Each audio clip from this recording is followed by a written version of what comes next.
sa fulum le valu miru te wa te nei le tu lai ono. I le nei tai au fo le mele fo mai o le tātou te do. I whangunga le leo le lofa meleanga le leo le tātou te pausi le langi. Ia, whawhele i atu ma, malo atu i le nei tai au fo, whawhele i atu le usunga se mau. Malo le, soi fo muria, malo fo i le langi ma mai le nei tai au. Malo fo le usu. A tō whata pola. A malo fo i ma. A tāra whatu le malu su tātou atunu. Po whelava le tāwha le kirope. Olo e mafuta mo ia, ma le fo mai. Whanunga le leile, alo fo maleanga leo le atua. Ea, oha. Fesu ia e fo i la awal whatoanga le nei vai tau. Mana iau pol pese tamaiti ana. Launga sa. Tu le ese, tu le ese. O le mea lea wai, ai le ipa pai o wai, a whapea le te tō whainunga se moenga. Ai ipa pai o wai unga lo, te mire te no whainunga. Ia, tu leiro le teimina. Tu lei ai le teimina rang. Ua whaafonga le tātou te do, e maise le pai o le kāne sia. E le whiawa le tala le lei e pēna tāpena iei le tātou tofi le nei tai au. E sulei nai le lofa mbalanga le lei o le tātou pau le langi ala le tāpua inga. Ia se mana vanga wha le nganga, ua lo tātou wola wha le nganga. Ia maisa lau tau tāpua inga i le nei tai au fau. Ia tātou te whaafta iei, ma wha malo le tātou tofi. Ia malo tāpena, malo sauni. Ia anga le leile atua e fo ile mau. Te sunga le au sosan. Ia sunga e apo se lutu, se mon tawhatai. Ia mare whakasai eva. Ia ole whea mori al ni tau, ma tūlafona whaau. Ia. Ia lea se tūlafona whaau no le tātou te iloa uma. Ia poa ia. Ole vāwhe tau sia i whawhai uma mea i dunga le alofa. Aneia. Ta ua tele le whamanatu o le tofi. O le yanga i whiau ngā duenga lo tātou turo. Jiute me whaiva. Ia ua lava nei ngalo. Tūlafona whaaulo lo tātou tua. E mawele file mu. Aua ao ina taitai nei tātou o tūlafona pe ona sao no le tātou tofi nei taiao. Ala mela e kai fo le stangata. Ala le mela e whai e fo talo le stangata. Ia la fo le mea o le apisa i fo. Ia o tūlafona ua pe ona whai atu whaavai mea o mele alo whai. Ia pe la o le whaatei inga na mai le sunga le tofi. I le vāna matai maro na ua ai. Ia. E fia foi tonga tola ua inga. E whai me mana o iena matai. Pe ale lei? Ia. Ia va fere iatu. Le mai mabai o tātou te rou. Ia pe o le ua a matana i swinga laiti le. O nanga ma le tautua le whakasa TV. O ma ua le sal sulu o lama. Ia le ua ma mei mai le tai au le Talofa Samoa. Ia se tātou whelo i foi. Ia se atu ia ila ua sa whatau teia le Talofa Samoa. I le polkalamba le sulu lama. O whalofatu lam whawhelo iatu. I le paia maulunga le maimonga lo tātou te do. Nā tō le ua ala whai mai, ma malei fo mai le rei tai au fau. Ia tātou te vi iam whaaftaia le lo fo le tua. O le sa tapu au ina lo tō soi fua ma lo tātou wola. Au iei whai ngā malolonga o le pō le atari mawai. Ia a o le ua tātou wa ia ma ta oto a tātou tau le leia. Ia fo i le vi inga i lo tātou tua. Ia wa o iena manatu. O la e so tō whingaro mo so tātou loto. Ia ai kako ke leo liana i eso fau. Ia o le whaftai lawa le tu e pe hui ona. Si e liwi inga ma le whaftai ia le tātou tāpua inga. Ia me le o whalofa whaatalo whatu fui lau whainga renga tofi e le atua. So sa whatu whaitauranga i o tō sunga i tō ina mo tō whatua. Ia o lau whainga renga whaifi au mo la tō whatua.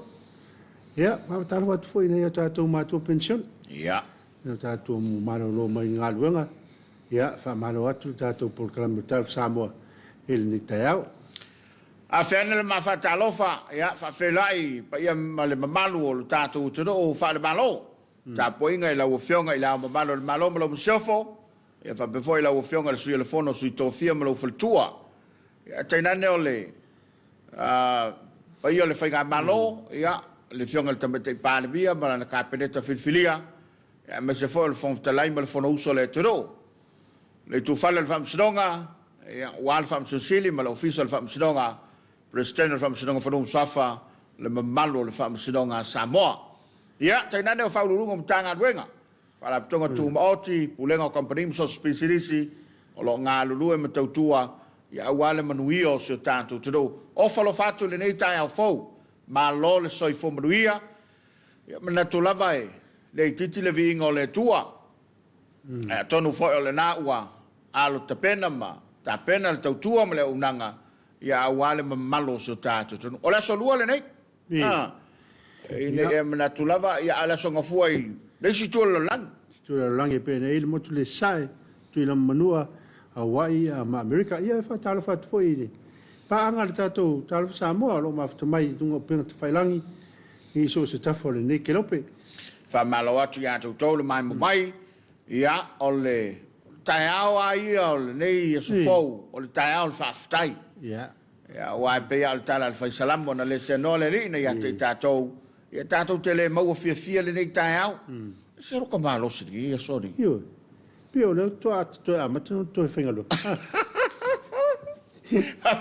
A fele try. A fele ya tu le kalesia il nei tai fo. Ja. Il la lawa fontele ya malolo so fo manuia. A fa fele fo ila ile. O sunga fono le kalesia betis. Malo atu ile o sunga fono ile ngata ya ila to malanga mai fafo. Ia fa pe fo ila to malanga le motele sala fai.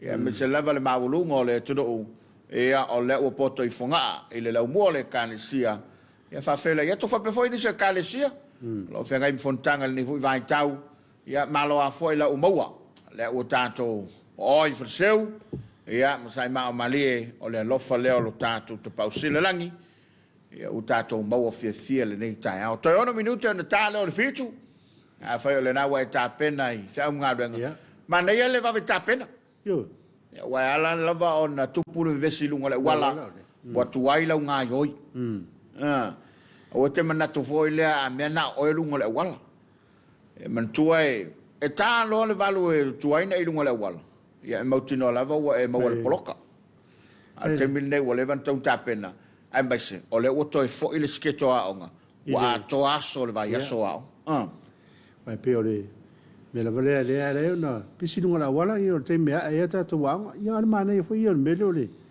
le va venare le taio io ta le fini taio fai le tai petit ma nei le fa ma nei ma lu le taio ia te fini ta pena ia wala nga mai fa mga luenga ni yesu na wa a o na fitine ia I me pe rush me lunga la wala ia tu pe le fa la va ia to fo ile per fai ngon vai aso stasio fam la veto tavale na fia I malifa a fia fo ile male moli fo ile le wala ya ole tu alano la vale mo na tatu av tavale tau tuana le saunga le mu e tuli lolo sa a fia lolo o wala lungo le awol tele ya ta wala vale fai mali mai se le tai au ta pena fia a fai fo ole na sa fa le fitau ile po na po ya wai ai se e mo moya ma lo le o mo wase file mu la fai mai le tai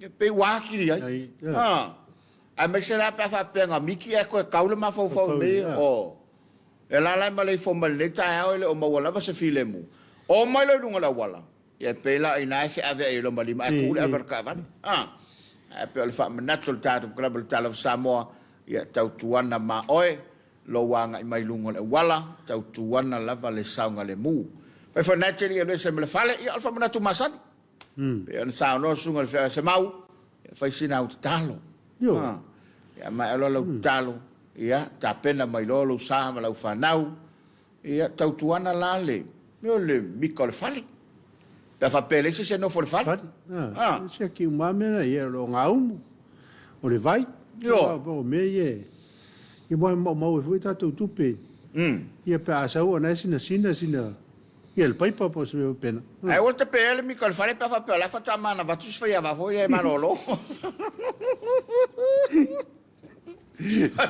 ora voi le ko ngamo ka pe ka ko wo ngamo e vela ia le ia va na wo le se fale a wa ala ta u le mato fa manatu ia nei tu la mai se mu e tupu mai se fale lave e le malo fia e ona fai nai le o mota malawa a fa pe foi fai le pa ia mauti noi loka le pa o le olanga le utato ye o le te fai ngofi le me foi le sa vale ata wa fe foi fa le ai e do ai le sono fare a fe e la fai na la pa fa pe la nei tai fa umana na yo foi wala te pole le vala na a wa tofu la tono le pa ia kai lo foi ka longa ye foi ngai ai a fa pele ia e ta u la va ta ula va wale saunga le bo ele matau fo le tatu tro e mese tatu panga nga fafta yetu long sual po kalamba le le company le Uncle Johnny le va tele fainga panga le fakasa TV ma Uncle Johnny e tala no loi le askulimi ya mese le ice pop ia fa pe fo ilam le fang oji ya e numero tasi Uncle John ia wai sta company fo i wai longa le tolo i vai tele ya ton fo le na ua anga ia tutua i tele o falo loa e le ngata tu mo nei fa pe fo i ainga le tai ma le motele sala fai le au nanga ma le tutua fa sopoli ai le toro e le tutua le nei fo i te mali ya mai sala au fai nga luenga lau fo nga fia le company le Uncle John ya le ngata la ya Uncle John ya le tele onisio company fala por tonga io lo long ina tato walata faftai e toi lau tua faftai lau to nanga ya fa malo foi il favor ai mo ila to peia le wa to nu le baus ya wa le wa ba ya ta na ole fa to api mai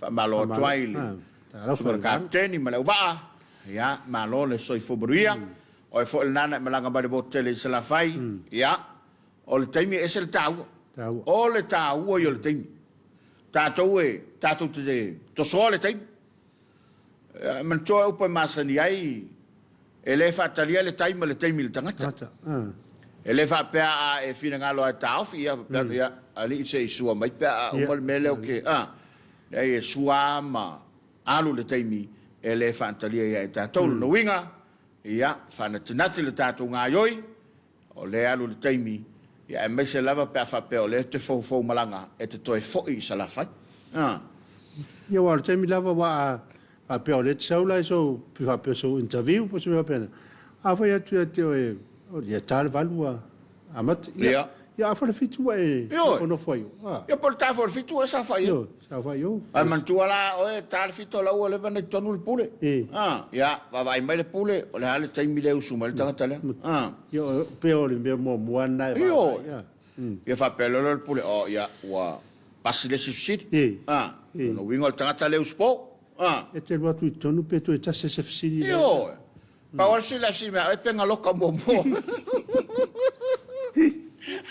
ale tela vesini ola ua pasi uma ya mai se la pa fa pe tanga ya tu ya la lele yo o wai le sanga pe ola le tafa me sa tu pulang e man tua anga I meo fatal nonga ya no finga luenga ya na ula usi le fia lava le tatu tu ai pe ole ma ul na fa manatu ma nei il tal fitu wa sa fa I lumole ofisa ai e manatu se interview le valu ai fatto la atu le to se folo le valu wa va ai le ku ingo e pole fesidi o la le kai me kaunga e sa wai ale a kongo kai me kaunga e sa fa ai nai me fa pena nai me to tiel nai fa manatu atu ya awale mai mo mai la tatu tro ya brato le la vai for tan club ni tau ta pena mai lo so ya sa anga ya mos tatu fa fianga ia sei vai ai for tan Congregational Samoa ia ma sei va ia tupo ia ni tato lo faanga mai tato pa anga ia tudo be mau ia wa fo le fa Talofa ile nei tau a lela teli watu ia mo nei tato fa fianga ona toi fo I mai le proclama o le Congregational Samoa usimba ia le mai mo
5 minute le wa te ai nei le tulai fitu.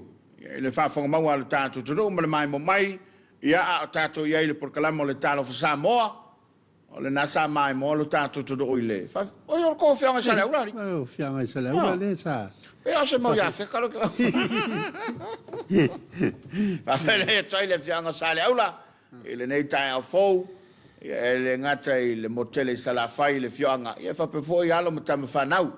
O lupe falele tai nane o tupu mai o le tumalo ma le tunu a malenu e le nei tai fo ya malo le soi fo moria sala le pesa la fa yo la ke mal o po la ki fa fo ya se me va pena tu la tele o mata wa se o ya po le me o fai la ni o fo ya fa fele tai malo atu ale foi la o ilunga lo penga te fai langi le fa Talofa mai na i tato paanga ya na i tato paanga ba ia todo mau me se la to le o mau o tan club o tan of Samoa ya le o ilunga lo penga te fai langi Tom Brown Talofa so foi mai porque la mata ko fie le tai fo ya o lui pesa mino fa malo fa Talofa tu male anga fa lo ya malo lui o fo lo fa foi male anga fa lo le ni tai au malo ainga makelani soifo manuia malo le soifo malo ainga ange mama to Brown ya walima favat am New Zealand time stay well and be safe lo sunga fa pe Samoa mal fast party God bless everyone after to ya ale fawa maftomai aveng safai good morning EFKS TV breakfast team malo le soifo manuia after le to tato bol ni tail fo after foi lu sunga il tofi mo le sauninga mata ko fie alo fatto por kalame me se leva Samoa toa all the way from Christchurch ya vata fat foi Christchurch mona sinto tolo talafta pola ma sunga ya ko seta Monday morning was well to was full suta sita mata tu mai Reno de Nevada USA afenga ye mga luenga se la marcha degrees le malo sur vivela ai manuia le ona fa fa tele mana ia foi ngaluenga ia malo fo ele soi fo moria e gei fa to podo ai tu mailo na awe hey manuia el tau ya o do sunga ya pikeide ya moni mayo na alfanga ia lo po mai tu mai na alo o poi fa diero na nga fia e peole pakka o kofe pori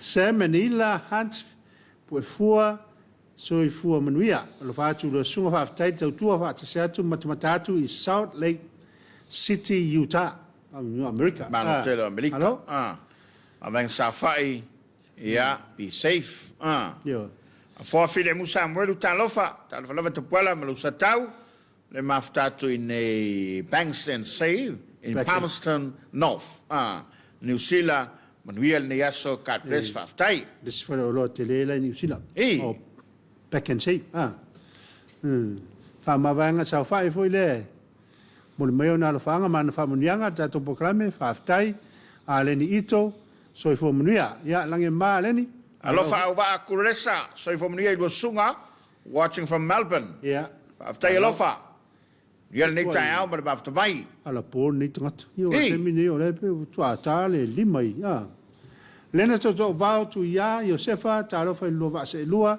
ta pola manuenga luenga le yaso.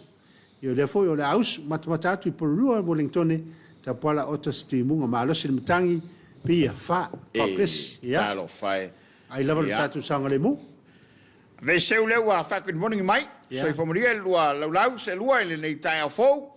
Ma lo le soi fu matafi le nei tai au e la sunga se mau fa be foi ta pola fa aftai fa soa fa aftai fa mnatu ma aftatu nei no uli America Samoa ya mo le silafia ki munga ma ko America Samoa nei manuia lo fai vai le nei tai au fa aftai ya pe le tato te le na tu sala le melia to fa ta ta no fai nga mo nanu se fu manuia la fionga ya Malo, lo le lange man le tau. Setu mo fa wo so I fo manuia.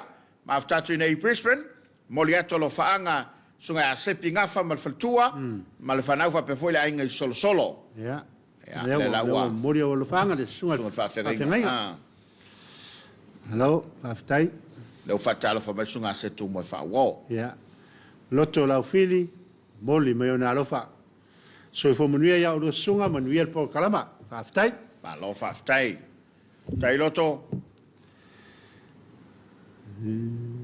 ya falenga lua tua fa po so fo manuia por kalami le la mafta mai le fa falenga ya ta manuia falenga sunga le nga Luz Pelice, good morning, boys. Sound yet for Ingalwang and Neyaso.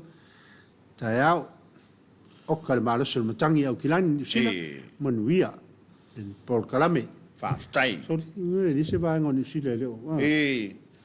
Stuck a lewa, master bike. But real tayao, fast time, daily. My mamai. You wing along a fanga, my Luz and Neyaso. Filemu Tangata, at Alavatu, the Sunga Fakasa TV crew. Lofas and blessings all the way from Wellington, New Zealand. Yeah, God bless. Yeah.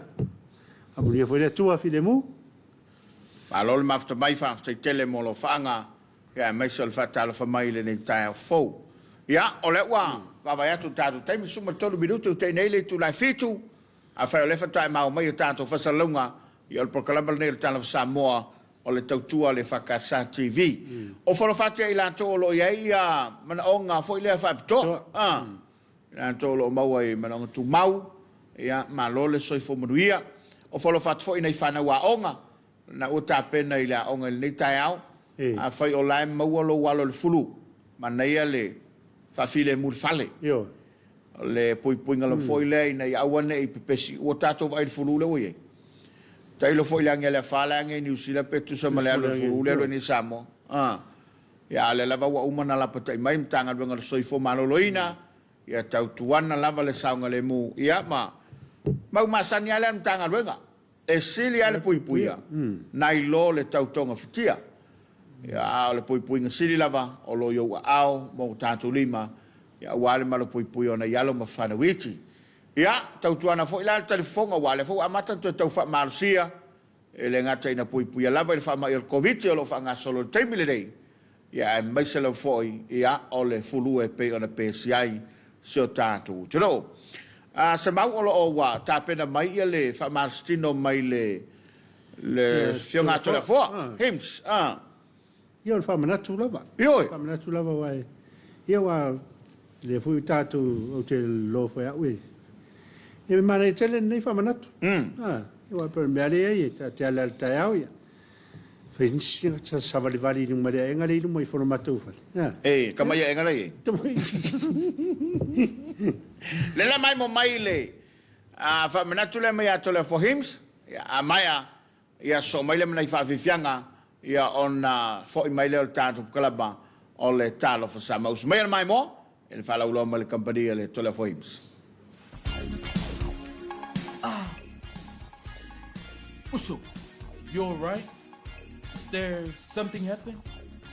You wanna talk about it? Yes, if it's alright with you. What happened? I think I'm sick. I'm not feeling well. You want to go see a doctor or nurse? I think so. Okay, let's go. Okay. Understand and support each other by talking openly about these diseases. Nothing is impossible if we give each other support to talk about it. Getting your tests done and allow appropriate treatment if you are positive. Do it for ourselves. We can be safe from sexually transmitted infections together. All we need to do is to talk it, test it, and treat it. It's as easy as 1, 2, 3.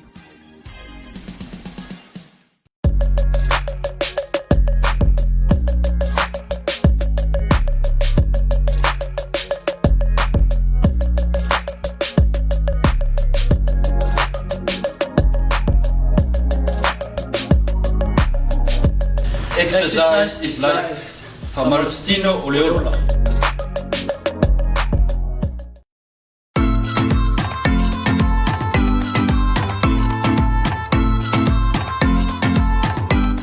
Okay, o lela o lima ia no anu lela na anu nga whapele ku whapeatas. Lua. Tor. Wha. Lima, ia, koma ko sa walifari. Kono au seki kai whai me uma. Nga ale kono au seki, le vevela lo ia masolo kingo me le feelinga vo. So koe amaka hore me amakai. As. Lua. Tor. Wha. Lima, ia, sa walifari. Walifari. Pero wa kilo mai ai. Ia wa umole si vaenga le, ala se ka kokong. Ia ka kokulo dei lunga lo kau au mau shaura. Pepengo whai ako o lima o masolo kingo e kauanga tauna ap. Langa o ie ui mai e ala koko e sapalai mai lo kingo so e kauanga tauna ap. Whamaro stino o le holo. O me ai pālengi ma mafo lo tino o la marosi o la umi.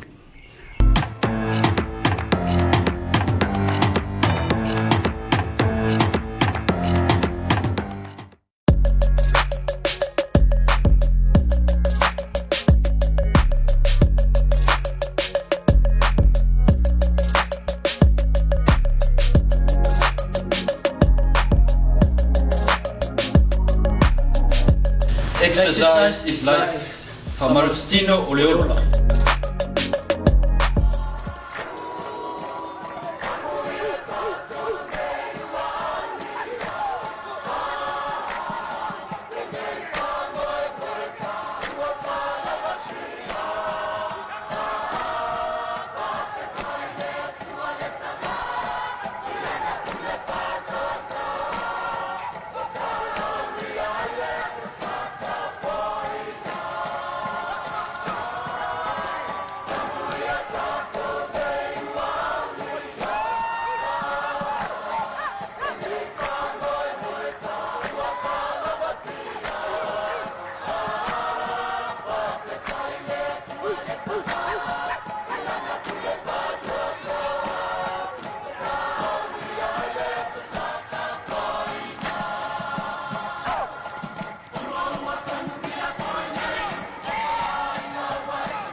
Love.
Lima minuta lewa te nei le afo le fitu. Ia, sa tali staso company. Ia, e le whambo mo le rato whatalunanga le tai o nei. Ia, msalo pe aito i titi taunu mai pe a. Ia, e manato le afa o pe le tato por kalama o le Talofa Samoa i le nei tai au. Nato lewa ia tato lo whanga i lunga lo penga ta wha ilangi. O nisa nei tato paanga o lewa whata mafta mai. Ia, ma whatalofa mai le nei tai o fou, ma le whamai o le tato tiro. Ia, whatalofa tu lau whaifale inga. Ia, malo le soifo maria. Paulo Patu, ta manuia i lo sunga, ia, o le matapatatu nei pango. Falenga lua tua, papo, Talofa lau whionga tau pola, lau malo, alo fat, ia. Fat falenga, malo le soifo maria. I telu vai foa, ta manuia, alo whaanga mai Maruta, Sydney, Ausitalia, o lau piki. Talofatu lau piki. Talofatu le. A tolo ngā luenga whawai taimi. I le mūtangata, ia, o la e, ata mai le furu e, ia, wha, asio. Ia, ngi wha asio. Mariana Fa, good morning, EFKS TV, alo whātu mo ulua, mal porkalame, stay safe. Malo losi lava savili au kilani nei. Ia, malo hoi. Sfanga sanga portele, so fo menua i lua sunga, le taiao, so fo menua fo, i Samoa le atu pele, wha atasi atu mai Brisbane. Manuia te utem whaiva ne aso, alo whātu. Malo whaftai. Aftai sfanga, alo whātu foi whaftai tele le mafta mai. Tui loma komisi au mua ingo fie, ia, ole nai, pātu pati mai o na ao. Aadi atu fie pati. Ruta tali tua. Mana ia whawhiwhianga, malo le whawhiwhia. Ia, alo. Ia, wape o leo whawhiwhia le sai ai o le au talavau a sale moa, le whakasa. Ia whape foi le au talavau mai iwa. Au e whakasa lava. Nei whawhiwhianga e. E whātoa whi maari e le tai au. Ma tautuana le isa i putia le. Toi ina malelo mtu. Bulevan tauna. Tā pena iai. Iai mua foi on e bisi inisio whi au mga duenga. Tau lava ona whai mo se i puti. Au ale stoina. E whala atu le ainga. Ia po le soi tina matua. Wa leva ona. Vele vao i whawhana le whale. La ua whewesi ai solo ai ta penatu. Ta baiti ta penatu. Ai ngalo lelo matua lai whafu. Tautuana mautou, ia e mai sei tātou olo o ngā rurue ma tautua ina i o tātou matua. Tausi whamalo atu lau whai whātoanga. Whai whaivo le tono le tātou te rou, e sere mele ua i lau whai whai. Tai o sa, o le matua, manei o, fwoi lelele, wama i atu le, tō tele o i lātou o le. Mau le tama ainga malinga te whai. Mele ui e ia le tātou atunu o matua i le ngatai whai le leanga i whātoanga. Ia ngā tai whare o matua i tele le mole. Whingota ia. Tai le tua i lana whoa. E lava ina pesil Komiti ma tātou iai le fulu. Ia ai o loanga le leipea ma whasoa lonta mao ainga. O wawai atu inunga lo penga te whailang. Ia ua tangata wale ina e stasio ni telefou ia le. Le sa aven parbi o le maro Japani. Mai wani, whaisi lewa o. Ioi. O pare mia si... O le tangata e pēna whamawina i le Talofa Solopito e tele foi lona sanga o le tamao inga le Pasifika. Ia me se le foi tono le malo Japani. Ia e pei ua tula mai. Ia mei o lea sanafi. Sanafi le o ila sa. La sa. Sa le fatina le whainga palota. Ia ai na tangata waleina e le whaia le whainga palota. O le me foi le tate manatu iai e. Me le whafta iai le lo fo le tua ia Samoa. Ia, ona ola nanga le lei malana puipuinga ia Samoa. E ui lava i na tele a pesenga. Ia, matua lava i leo o. Ia, mna tole a. Vai foi le tātu kalamba le nei tai au. O le ua, whata simaile, sui le Congregational Sap. Ia, a tuatu mo sin tātou whawhiwhianga. Mai sin tātou whawhiwhianga populea. Ia, ona te foi mailea. O le a penao na mafta baile sui le tātou Congregational Sap. Wa foi le lato whatananga mar whalau loa. Mo le sila fia le mamalo le. Turu au sumai le mai mo, sina whawhianga le nei tai au.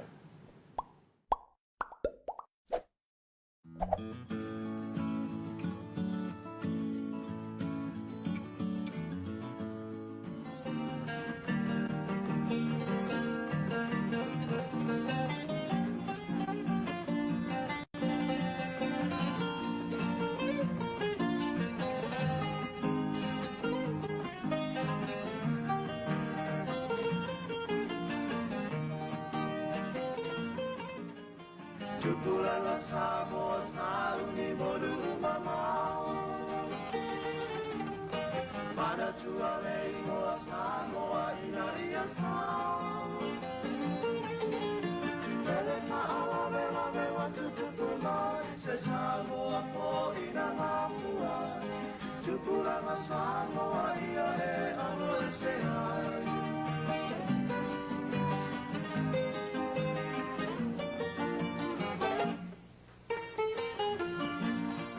Sepulua solo pevita mo New Zealand Muli muli anewa o manayo masina Solo solo solo ke ama oli oli Mawa o eti eti eti kofi Ia e ma'auta huta mama ama oli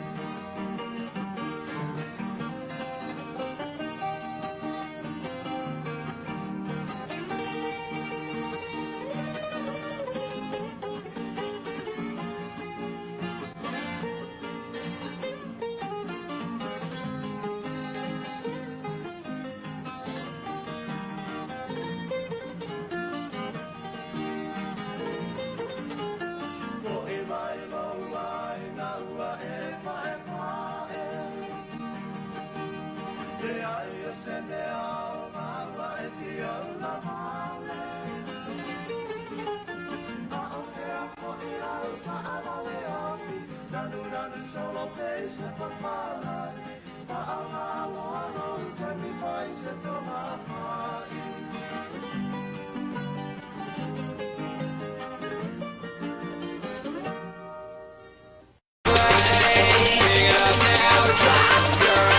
You can be my new thing.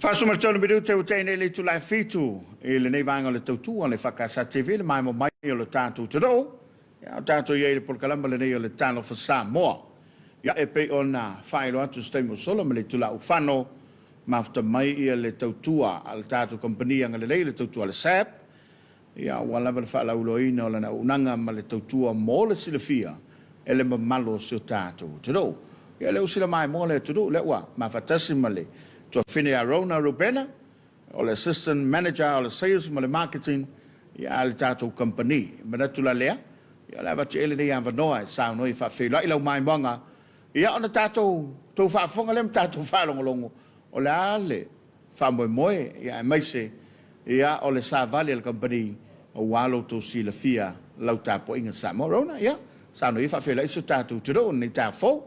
Faftala mo lava no tapuala ia e moli atu famalo mal fatalo fa foi ile malo tatu no o mau me tatu wala ata nei tu la taiao a melinga taitina mata mama tua o lo famuli a inga ma o taitasi ai o tangata foi lo tatu ina il fatu a inga ile aso male aso iona yusu foi mtu ngani o lo usu tai samia me se foi utal ma manga ai le ngalo ai tatu ia fana wa onga ai me se fo ia o longa lue le iva tau lima le afiafi ia so taitasi a ia tato po kalame masani lava nele sap ma tato ala ata fo TV lua itaya o so lua ma so lulu taitasi e fala wiloa toi fo ia tato fala wiloa o fala ina terminate no se tato company mana ia te lo le nei fa pitomo ni vai aso pea po le foi temi ia sao le sao no anga tapuala e wai pe ol vai aso tona i atu na fa mai nei fo se tasi tato fala wiloa e to tele lava tanga to mai tawina e fai nga fa taunga a tato 30th promotion a wa le fala wiloa le tele fa pa uina atili e tau o loa o lo ua umona fa pa uina tau ai mo le terminate o lo fa aluina le tato mai media special le fa mai na le sona il vai aso nei toi whala aso i ona uma foi la i leo se tātou whala wiloa lea. Tam whai lava ona le uti foi se tātou taimi e whala wiloa tua. Ile tele o tātou o lo whaaluina tātou mai media special. Ai mo le sila fia atili el mamalo tātou atunu o lo o tawasa mai foi nei tai au. I o lo o maua o mai lunga tātou ala ata wai tele na live na e atua. Ia tātou ads ta itasi i lunga i taimi foi o tātou sponsored programs i afi. Ia ai mai se foi ia le po taimi tātou po kalami masani. Malo whaafitai. O tātou whaapitoa le mwhai ona tala atiri whamolmole Europena ia po antonu o loa o leanga iai. Le whaalawi loa lea mo le sila fia nei tātou paanga ma le mamalo le tātou tunu. Whaftaila mo le whafsili. Ia tala noa loa i whaalawi loa a tātou kampania SAP e whai i taimi e whai ai. E vaai ma sila folea fionga tama ita i pule i le whaatotunga ina e le ngata mai amatanga mai lava le whale i tātou floor mat e whaasolo atu le whaatotunga ina o mao te malawa e o itua le umukuka o masinta lava mna o mia e mama dad awa e ta awa whapeo se mea alofa se whana o poto ina polo matua e o mai whaifa o ngā lava e tātou inga atoa e le ngata i lea o le whaatotunga ina o le tūnoa a mam o tātou o ipu so se vaenga o mana kava ai le ngata fo i le tātou literacy promotion o ngālea mo whana wa o ngā wa o e le toi umi fo i tātou o i suenga whai ufo nei tausanga e tāolo tātou whalo i lo whaalu you're talking about everything so se mea lava e afo whapauina i le ngata fo i leo tātou laulau piliaki. Ia o home appliances fo i māsani e mana o mia lava e te tau lava ona iai tono mo tamalau ta itasi pe o tātou tipoti wila o rice cookers o toasters i o deep fryers ai mai se fo i microwave a wai e le sangata manava tu la fiafi. Ia o le lava kukal mea ai ntoi me le si aso ia toi whavela lo la i le microwave. Ia o ma pe al mea ai toa mana kuka. Ai tele lava tātou o loa ia foi. E fa ia sa o le sono. Rona le tala no le whaapitoa lona winga ua le whaatawina le oloa i le tau samasani ai. Lona winga ua whaapitoa lona tau o se tau e tau ngofie to e maua ngofie le tiro. O sa ole sa ole sonoanga ia whatata inga o tatou o atulai tatou masinta lava wai pe o loa ia tene whaafisili mai e tatou paanga whaatau mai foi mai whafo. E le tatou clinics fitu kil kalama lena lantau masani a wheselau tala ai o lo whapauina terminate tatou mai media special ele na ole valu se lau lima sfutala te le level whamama avenga ai le mai se le tatou clinics se fulu kil kalama ma fe fácil au tala lon tama sani ai whapauina na ole a fe iva sfuma le iva tala o tatou masinta lava ia mai vaenga le clinics e tasi tau sanga le warranty ai te le tu o falo loa pol taimi fa ekiliva tuela ofenga luenga i maota malawa e tu ina atu lava warranty form ma fa malamlama tu ai fo e tama vaenga o lo ka vaenga tatou warranty ai ano fo no fo mai titi toni ni ma ai tono tatou masinta lava tu pois fa le tonu e fa malulu atu ele la vea le ila lo tatou vaenga le warranty o le warranty lava ia atu ulvaenga fa Britania o le fault by default pol supplier po matou fo ile tu inatu o loia te oto ai le fault mai ko fale ai le fault no fai o e longo ina e alu ala o e fai ala o warranty a wale na le clinics le tatou brand o masin talavlava fa tawina e fo tatou vaenga le Samsung Lela ele tatou 6.5, 7.5. Ai mai se foi su tolu ki kalama tatou vaenga o le Samsung washing machine. O lo whapauina taimi nei. E lua tau sanga la le warranty o tatou o lo Samsung umalava i mea tau whiteware. A tau whiteware o tatou masinta lava mapusa aisa. I o tamai e tai lua tau sanga se vanganai a tatou TV so vaenga Samsung. E tasi tau sanga le warranty. O le tau foi le whamanato tatou company le teibile nei. E mai se lava. O lea le te tala poras. Ia, le fo nei le to tele mai fontanga ni se kalesia. Ma nei le, angai ia wa tolu i le whatau sanga whatua whila. O le lao le leile nei, e te anga e mai le tautua le sap. Ia, ma whailoa na ia mo le ainga. Ia e tele toi foi. O lea le umi le ua whatulanga i le tatou whapitoa le nei, Rona. Ia ona taila mal fafsili.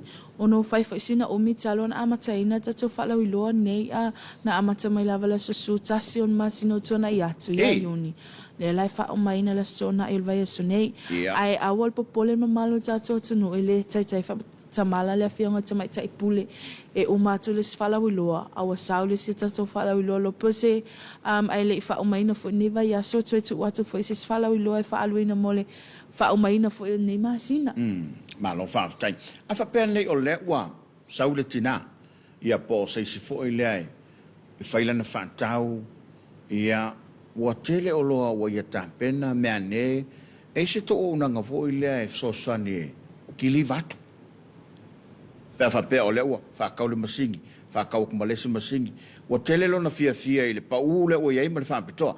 E se o nga fa pe o ta pena le tato company. Faftaila mal fafsili tapuala e peo na tatano fo imasivaenga o fata ia e maise fatuanga ni a matini po kalamo tona iatu. E mawhai e lau company awa e fo tatu vaenga online. E fai mei whainga fatonga me tunu mamau. Me ofa tu lai lau company le kili vaina le o loa. Pe a whaapela i titi le sa, pe le ai fo sava le ainga. Ai tele le fatau. Ai tele fo le fatau. O tonu lava ia tato town area free. A whaapela latu na i o vai tele. E ngata mai la alfasi si unga vai tele. Si usenga le ana i uta. Au whangali ile ana i le tule i tuatu i a sa le. Ai o le tato kiliva lava ia le tai pasi malunga se lau tala. O le alua na i o ona te sau mai o le tule o whawhengo fia tuai. E la tato tolu sutala ngata mai malua. Tuatu malua 5 ngata mai la imun whanua. O tuatu la latonga i whalatai e se lau tala. E le se tato kiliva i lunga to se lau tala. Ia nai se le ni whamama avenga tuai fōi. Ai mai se lawa nei tangata lo whai mai whainga whaataunga mai nuu tua. A wau te loa ina o isi kiliva ai si vaenga pe pase tununga malua se lau. Ia atu e whapopu pe o toi maua. Se si o loa e ono talwhenga. E ono whaatau e tatou a inga o lo au mau nei. Ai mo tatou a inga o lo au mau e tunu mamau lo whafsili mai fo tu langa le kiliva. E ma whai ona whai melo whainga whaataunga po le a level o loa. Ma whaatau noa mai tatou online team e whaatau le ilau kiliva wa. E ma whai ona tongi uma mai lava online. Ona tu mai le whaatutuanga ilau au whinga luenga. E kiliva ina tu o lo whai mai whainga whaataunga. Ai awane ngalo tonu i nei Samoa lo ma whai ona whaanga ina tatou maua app. Ai mai se lava nai nuu lo i tua e tau se au mai nei tau langa. E ma whai lava na install le maua app i tono lo telefoni. Whai mai whainga whaataunga i a tatou o lolo o mantu ina atu. Ia a whaapea te whimna au whai kiliva ina atu. Ma whai te lelo o whinga luenga. Po o whea lava la o lo la talata tu whai tono o le me o lo e au mawai. Ia, mana ia. Taua tele le whamanatu e maise le whamama avenga. Ia e maise la ono whanga lea e whemoli tai ai. Ia o lea fo i e maua le whamama avenga taua mo tangata whatau. I le mo tele i sala whai. Ia po lea i fo i le tatou whaapitolea mo tele i sala whai. Ia po lea lava e na le tatou whisau tu o lo whanga solo tole tatou whaapitolea. Whaftaila mal whafsil tapuala. E peontu ina atu i lunga tatou ati e atu i lunga tatou ala ata. O loa o mama whalau i loa o whaalu ina i nei upolu. O lo o maua fo e tatou la lai lua i savai. E le ngata i le ANC building o le tatou salolonga market i lunga whanga whalua tatou market i savai. Ai mai se fo e tatou la i le sap vai tele, sap megastore. Ai mai se tatou sap lo te mau e pule ala o ea whapeo nei te au mau savai. Ia sumatala au i fo lo avanoa le tatou au whainga luenga malosi le sungal whawhenga inga ngā fumaono. Ai mai se fo i whaitua ia Sarah. Ia ma tatou au whainga luenga malosi savai. Ia sivaenga fo Janet, Greg ma memory I vai tele. Ia ai masi foi ia si vaenga le I lo te mau. Ia ma tatou o whainga luenga to o tele lava. O lo whaatali me mo o tō mai o tatou vaenga Sap Megastore. Alo whaftai. Ia, ona manato tatou taimi whaatulanga ina Rona. Na foi toi mawal tatou vado tatou te whila I taiao. Ia pese si vaenga e toi. Wale tau whalongolongo atu. Ia ole whaungole vai aso le rei e whamutai na ilea whaapitoa. Na mata mai le masina tenei. Of Tailava Tapuala na le pau lava sina vaenga wai toi mau ful whapoponga ni pukalame le aso tai au. O le tatou vaenga online, a whapeo nei te whawhisili pe whawhena whai me whataunga. O lo maua tatou Samoa market ia tatou o loa e whasalau ina atu matu ina atu nunga tatou wala ata. O le tatou SAP e-market, ia mal Facebook al SAP, o lo o mataitasi lava o lo lunga tatou my media special. E lo taitasi umatu lava i lunga tatou Facebook page, whapea masinta lava e tu ina atu lava ma le link e te tango i press le link lia on direct sa o lava la ia o e tatou SAP e-market ona whai mei la ia lo whenga whaataunga e pe ona whai atu stemi o sola mo tatou lava i nei Samoa o lo avanua le tatou mau app a whaapea lava e se o loa o lo e sila tu lunga o laimana o miona e whaatauina ai le o iai lunga whafsili mai lunga tatou Facebook page e fia lava le matou online team e activate tatou pole al o loa a whaapea fo i se au nanga po se tautua fo i le company o lo mana o mia i fo se soani malama ia lo avanoa lava le tatou Facebook page le SAP apia Samoa e te message mai ai ona tali e tula ia lo whafisili mo vaenga tau lei bai o lo mo whai ona whai lei bai tatou company na i lava le SAP megastore e whafisili la mo au nei ia po aso mua Asia foi pe a whape o lo o mana o miona whai lau lei bai ai mo nisi whamtalanga e whatau i tatou whalau i lo whaluina teimi nei o lo maua umalava i lunga tatou i tu lau le SAP apia Samoa pe te matamata mai fo i lunga tatou ala tanei ia o lo e ina atu ai umalava ia tatou whalau i lo whaaluina ai ave ia lo le whatauwa ai whai masuita mole la whiunga to ali e whaftai atu ai lau sunga tapuala lo tu mai fo nei tai au e pūlenga mal au whenga luenga ato TV lua ia e mese fo mamalo tatou tunu whaftai tali e ino maua nei ma o te malawa nei fo i tu la tai au au sis whaipoponga tatou pukalame i le aso tai au i le taimi la whape nei ia e mua nei ia manuia lava le aso ia tatou tuiftau ia tai au lo whaftai ia le tofina rona rupena o le suia le tāna kompani le SAP ia wala vale long pia liga le malu tātou te rou tulanga lo ia le nātou tautua mle unanga e wini ngali atu oe ia o le tātou whaamtoe pia le sāo no iai o le ia le whaammoe whaamoina le niwa ia so lono winga tā walo vave ane iai e le ngate Samoa nei whape fo i lātou o lo mai mo mai e tunu mau ia tautuana so ta inga whani ona pō e mawai se whaafsili mawai fo so sila fia il tulanga e pena ele tautua al tatou company o a taulunga e foi mal por kalamo le tano Samoa tatou te fela i lansa taiao ia e manuteleina ngā ruenga le alo ia lo tatou tuno mo le nei a solua o ni ele nei taiao to fai a soifoa